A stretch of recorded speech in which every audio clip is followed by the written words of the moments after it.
Huomenta ja tervetuloa Ellun huopapajalle. Olen Ellu Ponter, huopatäitelijä ja suunnittelija.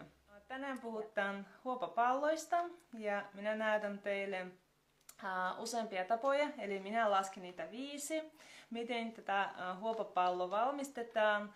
Ja voitte sitten kokeilla ja kerro mulle sitten, kumpi niistä tavoista teille sopisi paremmin. No ensin minä haluaisin kertoa teille näistä, siirrän kameraa nyt tänne alaspäin ja puhutaan vähän näistä palloista. Eli nämä ihanat huopapallot sopivat monenlaisiin projektiin. No esimerkiksi tämä iso pallo on jo tuote, eli sen voi käyttää kuivuusrumpussa tai sitten tämä on meidän koiran lelu. Eli se pallo, joka kestää ihan niin kuin leikimistä. Se pomppii hienosti. No nyt on pehmeä alusta, mutta voitte kuitenkin nähdä, että se pomppii ylös ja koira tykkää ihan hirveästi näistä palloista.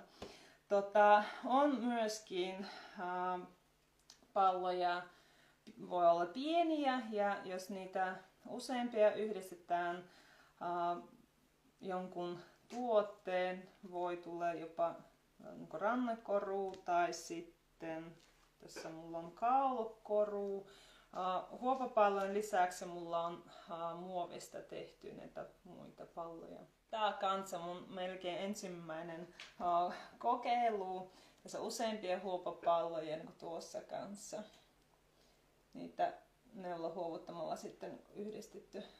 Ja sitten niitä huopapalloja voi käyttää myös muissa tuotteissa. Tässä on niitä ommeltu huopapalloja. Pallot voi pyöritellä eri villan tyypistä. Eli erilainen villa tuottaa erilaisia tuloksia. Esimerkiksi pehmeästä villasta pystyy tekemään tai suosittelen käyttämään kaulokoruksi. Muuten jos otatte paksua villaa ja saattaa olla, että tulee niin raapi ihoa ja tulee kutittaa sitten sitä teidän tuotteen. Jos ette haluatte, että epämukavia tunteita tulee tuotteista, sitten kannattaa käyttää pehmeitä villaa. Karstettu villa, tämä on niin topsivilla, sekin on pehmeä ja karstettu villa voi olla myös pehmeä. Eli voitte sitten niin kokeilla, jos se on semmoinen karkea, poskella voitte tarkistaa. Jos on pehmeä, sitten onnistuu. Mutta karkeasta villastakin tulee hyvä tuote, mutta siinä on yksi semmoinen epämukava puoli, että siitä pallosta saattaa törröttävät näitä karvoja sitten huovutuksen jälkeen. Eli siitä ei tule silleä pallo, vaan semmoinen karvoinen. Eli voitte kokeilla ja katsoa myös, miltä se lopputulos näyttää ja miten se vaikuttaa sitten, riippuu siitä, mihinkä te haluatte käyttää tätä palloa. Mitäs muuta minä vielä haluaisin sanoa tästä villasta? Voi käyttää lampaan villaa, voi myös käyttää kanin karvoja, koiran karvoja, mitä karvoja, kissan karvoja, alpakan karvoja ja kokeilemalla selviää, että toimiiko se karva huovutuksessa vai ei. Jos koirasta puhutaan, minä olen huovuttanut koiran karvoista monenlaisia tuotteita ja voin sanoa, että se koirasta riippuu, pystyy sen käyttämään vai eikä pysty. Vielä puhun tästä huopapallon laatuista, koska te tiedätte, että laatu on minulle ykkösasia. Ja silloin kun minä teen niitä palloja, minä pyörittelen niitä palloja koviksi, tykkään, että se ei anta hirveästi periksi. Tää on pienen tyttöjen tekemiä palloja ja ne aika pehmeitä, mutta silti rakkaita ja kivoja. Eli no ensimmäinen tyyli, miten valmistetaan huopapalloja, jota varmasti olette joskus nähneet, eli ne käyttää muovirasia. Ja sitten me laitetaan mulla ei ole tätä muovirasia, en itse käytän tätä, mä kerron sitten miksi. Ja jokaisella tyylillä valmistetaan palloja on plussa ja miinuspuoli. Eli kaikessa on plussoja ja miinuksia. Ja minä sitten kun menen järjestyksessä, minä kerron teille kaikki hyvät ja huonot puolet. Eli minun mielestä se saattaa olla, että jolla on toisenlainen mielipide, mutta minä puhun vain ja ainoastaan omaa mielipiteistä. Muovirasia. Muovirasia on pallon muotoinen ja laitetaan siihen muovirasia ihan niin kuin tuo suklaamuna tyyppinen, mutta sillä on niitä pieniä reikiä. Ja laitetaan viillanpalan siihen sisään ja sitten näitä useampia kerrallaan käytetään ja laitetaan sitten, kun viilla on pallon sisällä, sitten laitetaan pesukoneen. Ja sitten pesukone pyörii ja huoppuu siellä ja sitten otetaan niitä palloja pesukoneesta ja kuivatetaan ja sen kun valmista tulee. Plussa, se on helppoa todella. Ei tarvitse mitään muuta tehdä kuin vain työntää sinne villaan pallon sisään ja sitten pesukoneeseen. Minuksena on omasta mielestä, että ei ikinä varma tuloksesta. Eli sinä et voi vaikuttaa missä vaiheessa lopputulokseen. Saattaa olla, että siihen kun villa huopuu niin, että tulee ryppyjä ja pallosta ei tule niin suoraan muotoinen.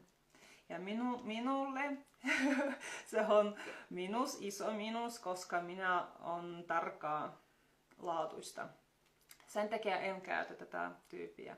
No sitten toinen tapa valmistaa huopapalloja on muovirasia kanssa. Ja itse olen jossakin vaiheessa niin kokeillut, keksinyt tätä. Varsinkin silloin mä joudun miettimään, kun mulla oli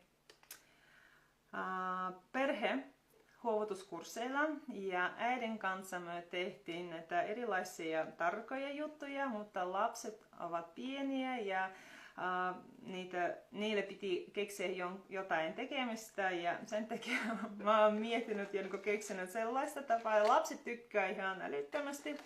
Eli käytetään, että varmaan kaikille tuttuu tuo juustarasia. Se toimii niin, että otetaan pieni määrä villaa. No, kannattaa pyöritellä tätä palloa vähän niin että ihan kuin palloksi. Ja laitetaan sitten tähän veteen tai sitten astiaan. Kaadetaan pikkusen, varmaan pari lusikkaa, ruokalusikkaa vettä, lämmintä vettä ja ihan yksi tippa, vaikka tuo saippua. Mulla on tässä männysaippua. Ihan vähän. Ei tarvi olla paljon vauhtoa. Ja sitten laitetaan kiinni. Eli korki. Ja annetaan lapsille juostaa sen kanssa. Mulla on tässä, mä teen valmiiksi, kun mä oon pikkusen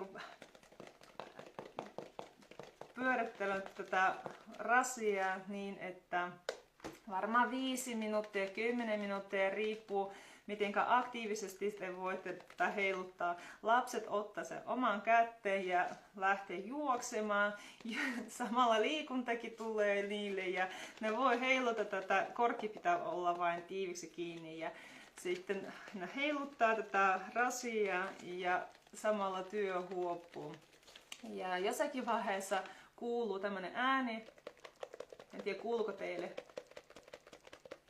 No niin, se tarkoittaa, että villa pikkuhiljaa rupeaa kutistumaan ja voi jo avata korkia ja tarkistaa, että mikä on siellä. Eli mulla on todella vähän vettä tässä ja sitten siitä tuli pallo.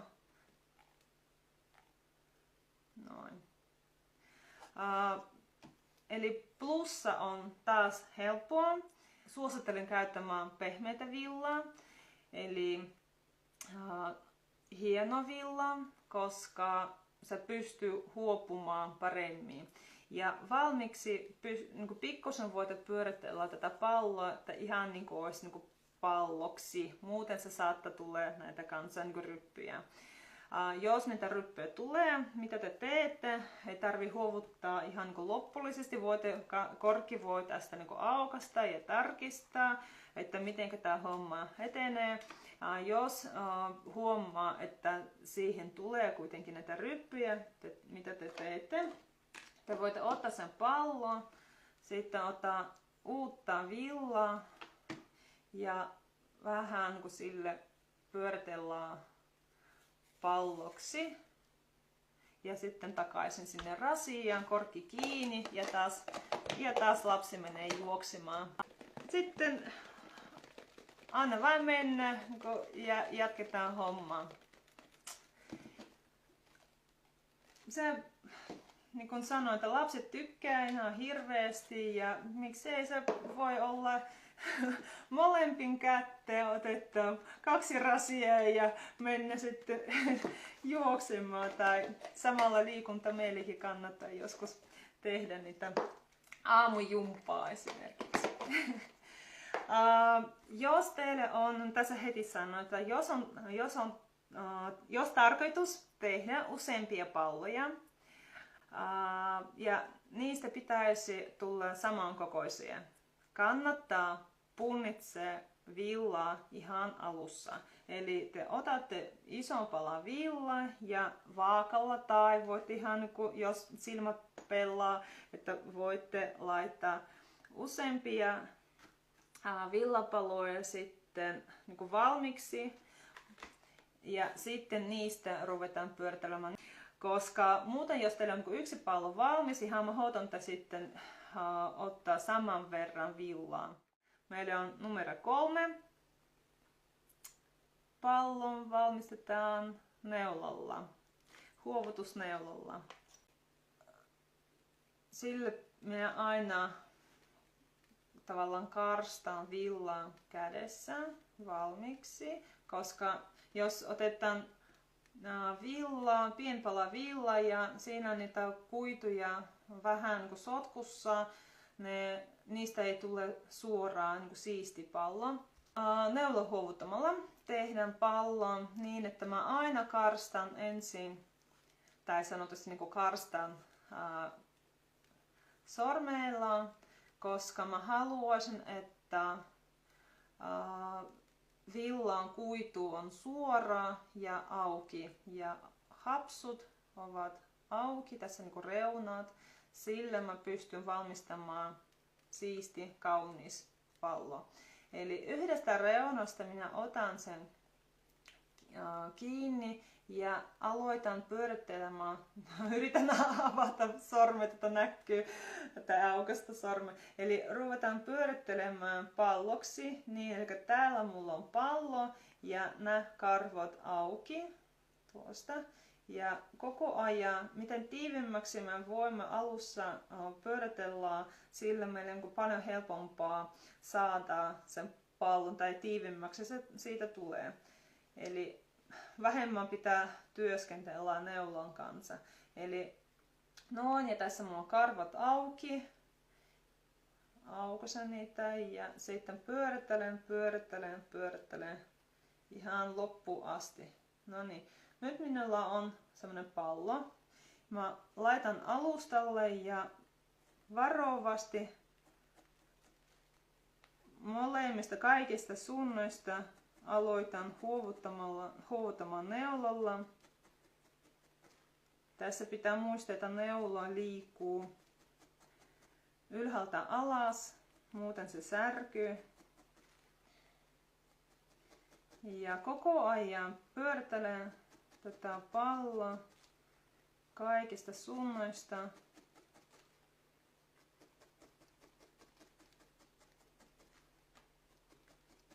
Eli tämä on huovutusneula.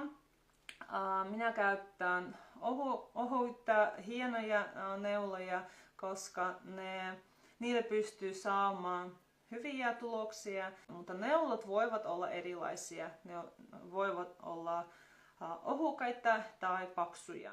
Ja työntämällä tai pistämällä neulalla ne väkäiset työntävät niitä pieniä koukkuja semmosia. Ne työntävät villaan siihen alustan sisään. Jos teille on paksu neula, se toimii myös, mutta en tykkää sitä käyttämään. Ne ottaa liian paljon karvan kerrallaan ja tulee näitä epäsiistiä pintoja, ne kuopia ja kaikki näitä. Kun ohut neula toimii hyvin ja pystyy todella kovia palloja tekemään pelkästään käyttämällä huovutusneulaa. Esimerkiksi niin kuin tuossa. Ja tässä on myös tämmöinen pallo huovutettu. Se toimii sellaisella lukolla.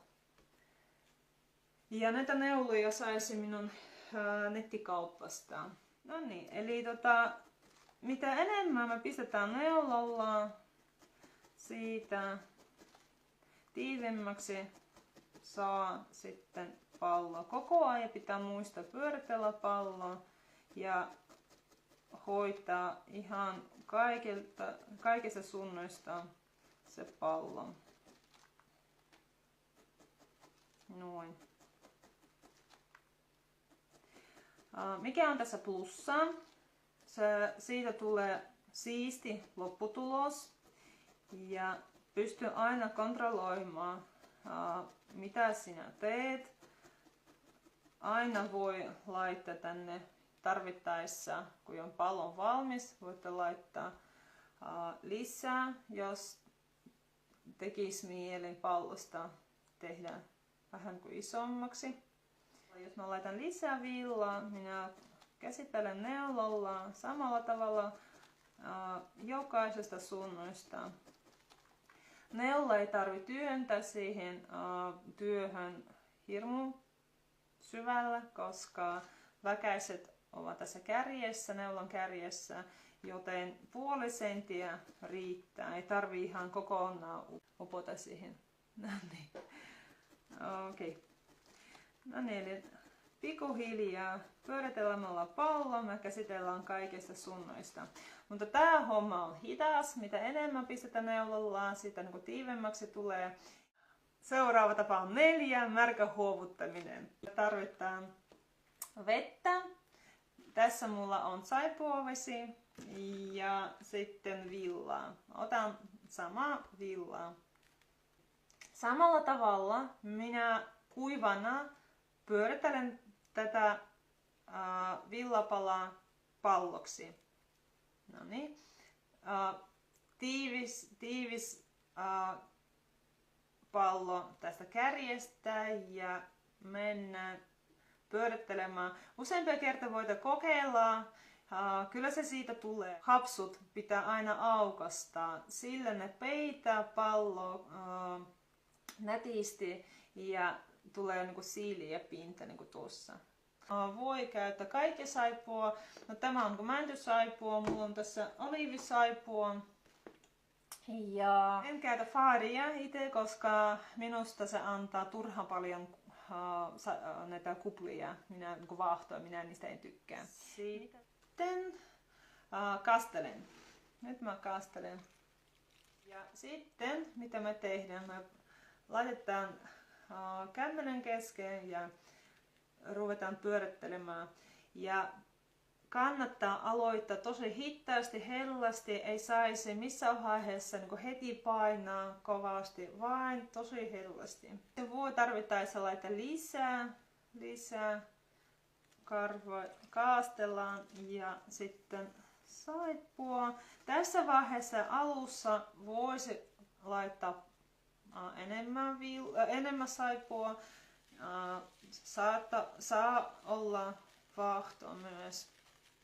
No niin, eli mä pyöritelen nätisti ja en paina yhtään. Jos teille on vaihtaa. Kuplamuovi voi olla, tämä on Ikean keittiön alusta, sekin voi käyttää hyvin. Ja voitte laittaa pöytään kuplamuovin päälle. Mulla oli jossain palaa, en muista nyt missään, kuplamuovi voi laittaa ja sitten pyöritellä palloksi, mutta ihan kuin varoituksena sanoo, että ei saisi painaa hirveästi siihen. Ja koko ajan pallosta tulee kovemmin ja toki se kutistuu. Pitää muistaa, jos on tarkoitus tehdä iso pallo, kannattaa. Ei tarvi heti ottaa paljon villaa. Otetaan pienpalaa, tehdään pehmeä, pikkusen huovutetaan, tehdään pehmeä pallo. Sitten päälle laitetaan lisää villaa, pyöritellaan sen sinne. Noin, ja sitten taas vettä, saippua ja pyöritellaan.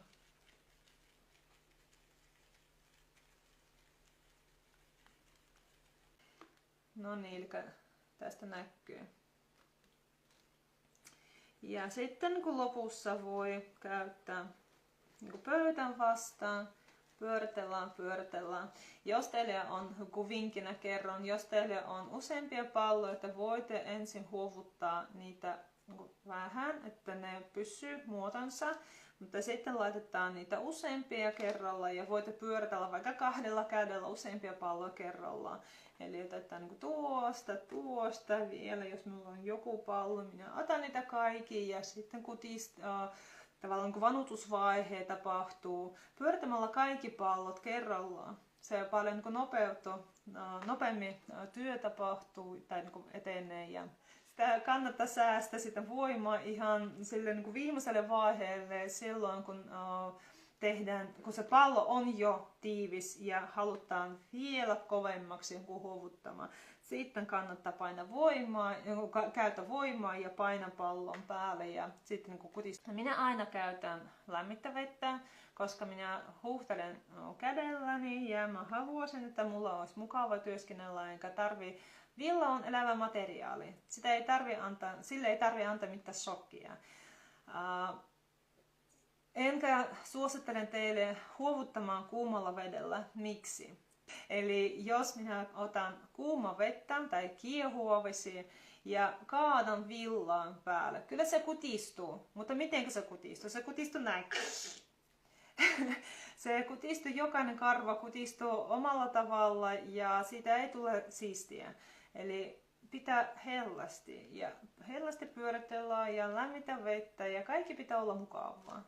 Sitten se saadaan hyvä lopputulos. Myös vinkkinä voitte pyöritellä pallon pöyhän päälle. Se pysyy hyvin ja sitten pyöritellään niin kuin sille. Tämä on ollut tapa numero 4. Ja sitten mä kerron plussat ja miinukset. Eli ehkä numero 4, pikkasen vaikeampaa aloitteelle. Koska silloin kun pallo on tehty, pyöritelty, sen pitää todella varovasti ja hellasti laittaa saipua ja saattaa olla, että pallo hajoaa. Mutta kyllä jos varovasti kokeillaan ja tehdä pikkuhiljaa koko ajan ja mennä eteenpäin, siitä kyllä se tulee hyvä lopputulos. Mikä on plussa? Tämä on hirmu nopea ja siitä tulee varmasti hyvänlaatuinen ja siisti pallo. Tiivis, suora, siiliä ja kaunis. Ja voi itse miettiä, että miten isoksi pallosta haluatte saada. Se pystyy koko ajan lisäämällä villaa, voi suurentaa tätä palloa. No niin, no sitten numero 5, eli viimeinen tapa. Ja ehkä suosittelen kokeilemaan tätä varmaan kaikista eniten. Eli tämä on mix-tekniikkaa. Eli aloitetaan neulahuovuttamalla ja sitten märkähuovutetaan. Eli tehdään neulahuovuttamalla pallo. Ei tarvi yrittää saada nyt tästä liian tiivis. Eli minä vain teen sille muutamalla pistämällä neulalla muutamaan kertaan. Mä saan pallosta semmoinen pysyvä. Noin, ja se on niin pehmeä vielä, mutta kuitenkin pallon. Tarvittaessa mä tässä vaiheessa voin laittaa lisää villaa, pyöritelen ja taas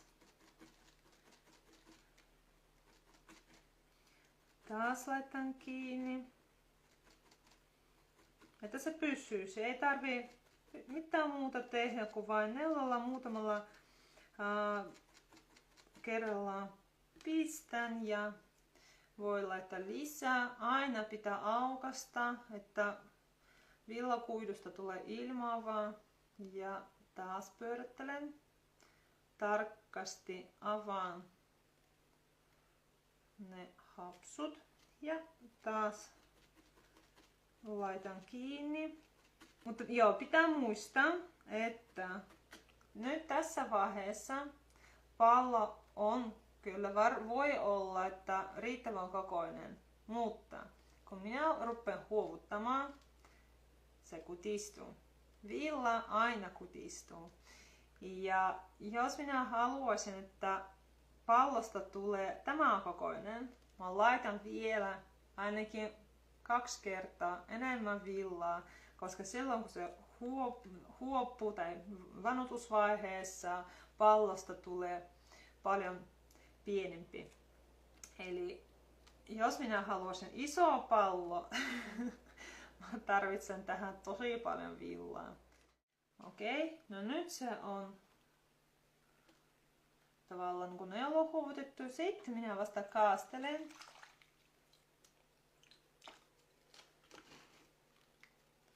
Voi purista pallo, että varmistaa, että keskelläkin villaa on märkä. Noin. Ja sitten pikkusen purista, ei tarvi olla paljon vettä tässä vaiheessa, mutta se pitää olla kuitenkin kostea. Ja ruvetaan pyörittelemään tätä palloa.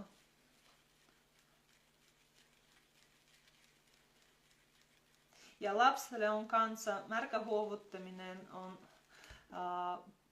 saattaa olla vaikea sille, että suoraan muotellaan palloksi ne villat ja sitten kastellaan. Kannattaa ainakin muutaman kertaa pistää neulalla ja sitten voitte pyöritellä. Tätä lapset tykkää. No niin. Ja pyöritellaan sen koko ajan. Noin.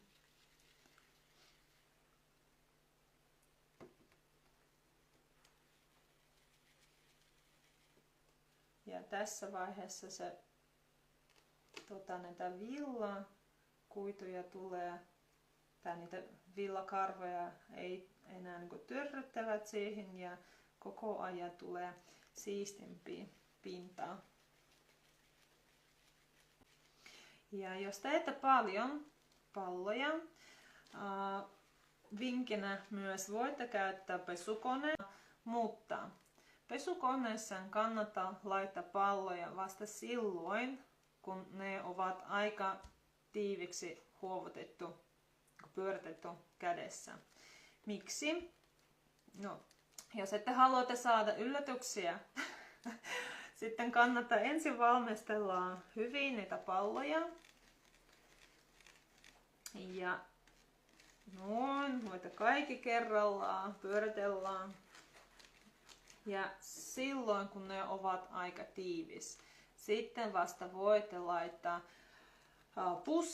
pesukonepussiin useampia kerralla. Ei niitä tarvi heitä suoraan, mutta ne ei tiedä mistä niitä löytyy sitten. Mutta pussiin jos laitetaan ja sitten pesukoneeseen ja niin riippuu pesukoneesta niin ohjelmaa, no villalle sopivaa pesuohjelmaa se kannattaa niin käyttää.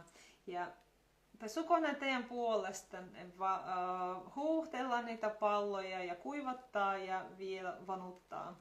Eli se on paljon nopeampi tapa valmistaa, mutta käsin näitä palloja kaikki käsi on pyöritelty. Käsi onnistuu myös hyvin, jos ei ole pesukoneen vieressä mukana.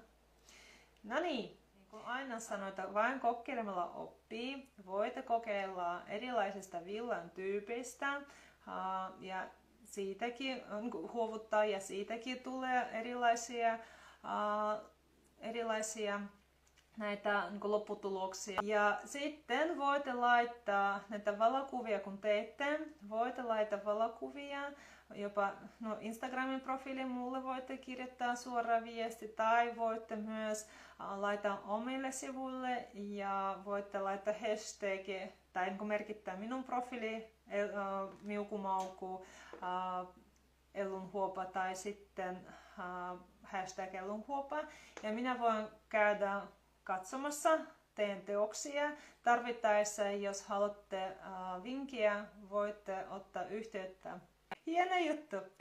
Kiitos tästä ja näkemiin!